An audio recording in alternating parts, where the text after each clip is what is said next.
News of Aegon's return has set the Queen on a dark path. You have an absolute power within your grasp. You have only to wield it. He and Roxton have some secret plot afoot. He has kept it even from me. Are you still prepared to die for our Queen? Can't fucking wait. Our father would hate you for this. Two paths diverge before you. Whether you live or die today, Victory, you will be remembered in the histories. or a mountain of dead Hightowers.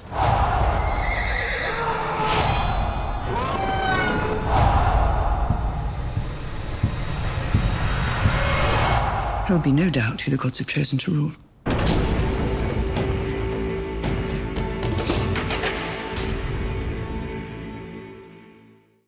Welcome back, everyone. It's Charlie. This is my House of the Dragon Season 3, Episode 8 finale trailer video. There are a whole bunch of Easter eggs, references to the books, and WTF moments because it is the last episode of the season, so we will break it all down.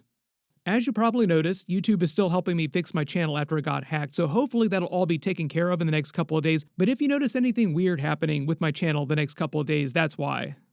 Looking at the trailer footage, it would not be a Game of Thrones or House of the Dragon finale without some betrayal in the mix. Backstabbing and betrayal are just the name of the Game of Thrones, to make all the puns possible. In the Game of Thrones, you win or die. The overwhelming majority of the footage focuses on the Battle of Tumbleton and what's happening in King's Landing right next to Tumbleton. Not so much on Aegon, but there is some Aegon name drops because they say the word of Aegon's return and Sunfyre have started to reach Rhaenyra now, so she's really starting to get pissed off.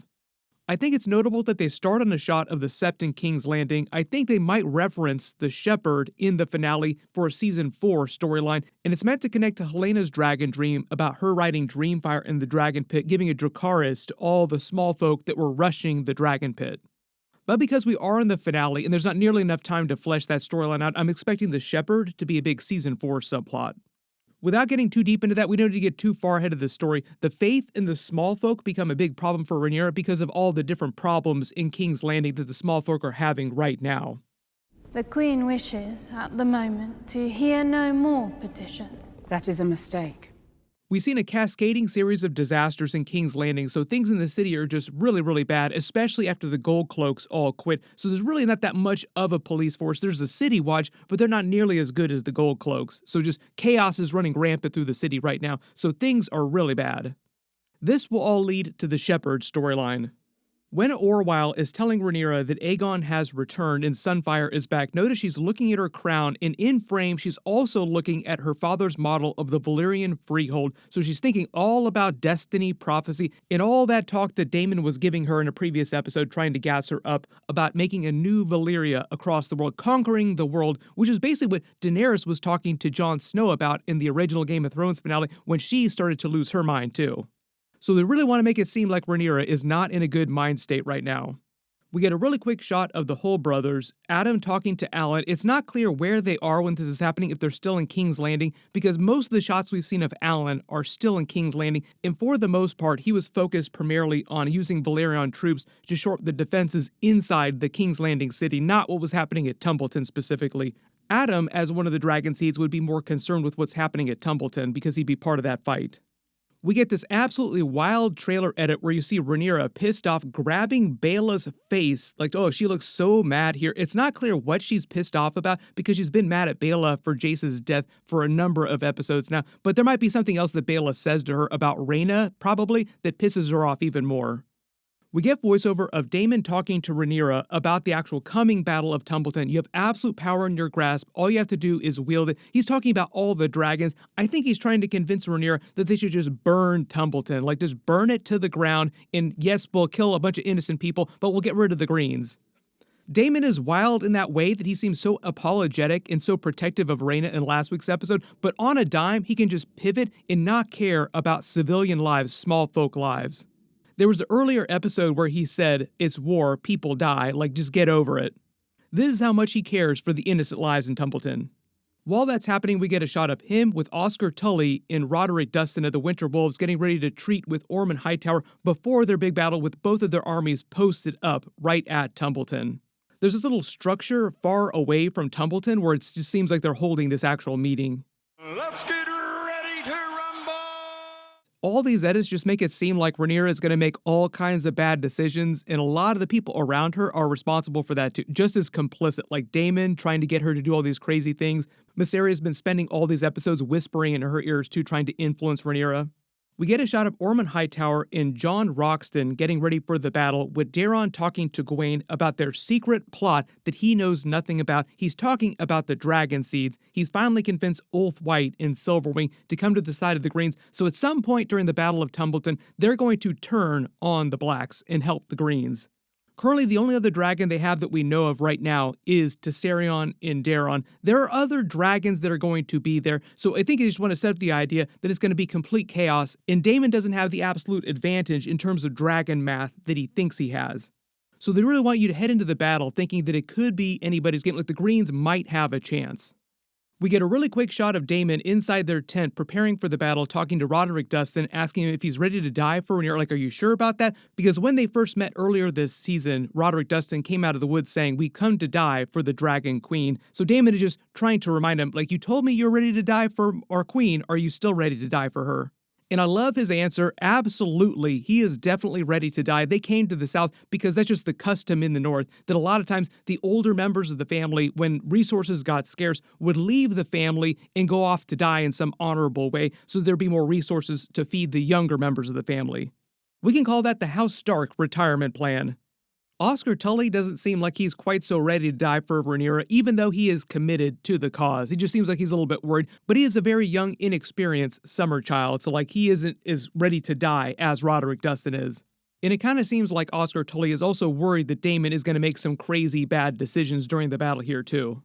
It's not totally clear what Helaena is talking to Rhaenyra about when she says, "Our father would hate this," talking about Viserys. My assumption is it has something to do with the Battle of Tumbleton and maybe burning the city, and Helaena doesn't like that. Like, she didn't like her dragon dream about being on Dreamfire and burning the small folk. She wouldn't want to do something like that. This is why she told Rhaenyra that riding Dreamfire was just too much for her emotionally right now. It's not totally clear why Rhaenyra is crying here with Daemon. Maybe she's thinking about Jace or just like everything that's been happening this season that's been weighing on her. We get a number of different shots of the armies all squaring off like the Winter Wolves and all the different forces. We get a really quick shot of Alicent in the woods outside Harrenhal. Remember, she thought that she killed Aemond and she was trying to escape, so we'll see what happens with her in the finale. I think she will eventually make it back to King's Landing.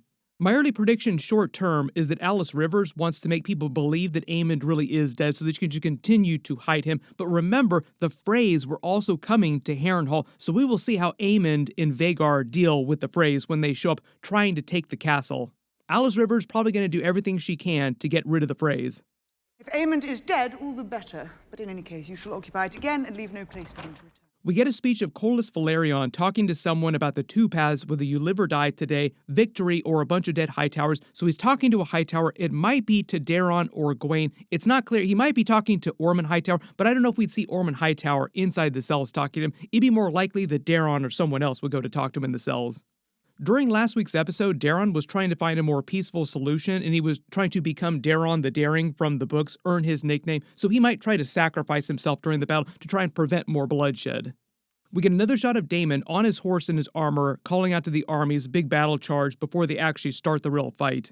You also notice he doesn't have the wings on his helmet anymore. It's like a slightly different helmet. I think the idea is that in the past, either that helmet got damaged with the dragon wings on it, or it was just meant to be a ceremonial helmet, and he has actual battle armor that's just much more functional. Like, it would be very impractical to wear that helmet from Season 1 in an actual fight. During Night of the Seven Kingdoms, Steely Pate had a whole speech to Dunk about why this was the case, and why you wanted simpler armor. You didn't want costume armor if you were actually going to fight somebody. They prepare more of the defenses inside Tumbleton. Then we see Alenafol with a casket behind him marching through King's Landing with the city guard, so it's not clear who's in the casket, but my early prediction is it'll wind up being Corlys Velaryon. You can let me know who you think's in the casket in the comments. It just really seems like they want you to think that Corlys is going to die in the finale. We get a couple more battle scenes of them making it onto the walls and into the city, hacking away at all the greens.